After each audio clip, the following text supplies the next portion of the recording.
بسم اللہ الرحمن الرحیم۔ آدم علیہ السلام کے اس عبرت انگیز قصے سے یہ حقیقت بالکل عیاں ہوتی ہے کہ غرور و تکبر کا سر ہمیشہ نیچے ہوتا ہے۔ ابلیس کا ایک مقام تھا، مگر جب وہ فرمان ربانی کے سامنے سر تسلیم خم کرنے سے انکار کرتا ہے اور تکبر و غرور کی مختلف حیلہ بازیاں کرتا ہے تو اس قبیح جرم کی پاداش میں ہمیشہ ہمیشہ کے لیے لعین و مردود قرار پاتا ہے۔ اللہ تعالیٰ کی رحمت سے محرومی اور اس کے دائمی عذاب کا حقدار بن جاتا ہے، کیونکہ کبر وہ صفت ہے جو پروردگار عالم کے سوا کسی کو زیبا نہیں۔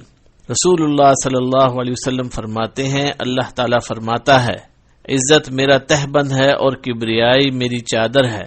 جو شخص ان دو میں سے کسی کو مجھ سے چھینے گا میں اسے عذاب میں مبتلا کر دوں گا۔ صحیح مسلم البر والصلہ حدیث نمبر 2629۔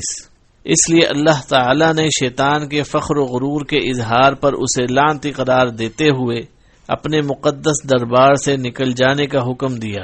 ترجمہ فرمایا، یہاں سے نکل جا، تو مردود ہے اور تجھ پر قیامت کے دن تک لعنت برسے گی۔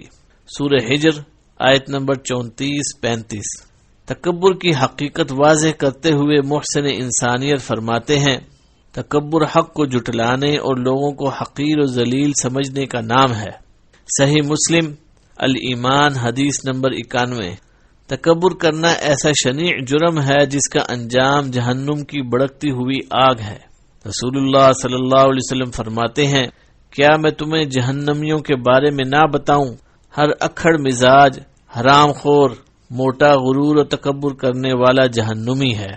صحیح بخاری تفسیر حدیث نمبر 49-18۔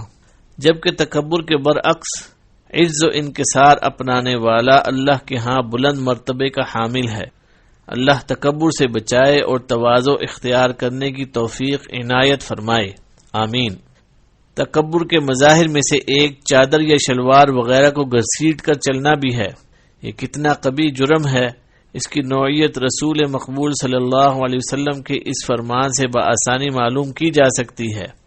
اس اثناء میں کہ ایک شخص اپنا ازار یعنی چادر گھسیٹتا ہوا چلا جا رہا تھا کہ اللہ تعالیٰ نے اسے زمین میں دھنسا دیا اور وہ تا قیامت زمین میں دھنستا چلا جائے گا۔ صحیح بخاری کتاب اللباس حدیث 57-90۔ اللہ تعالیٰ ہم سب کو اس جرم سے بچنے کی توفیق عطا فرمائے، آمین۔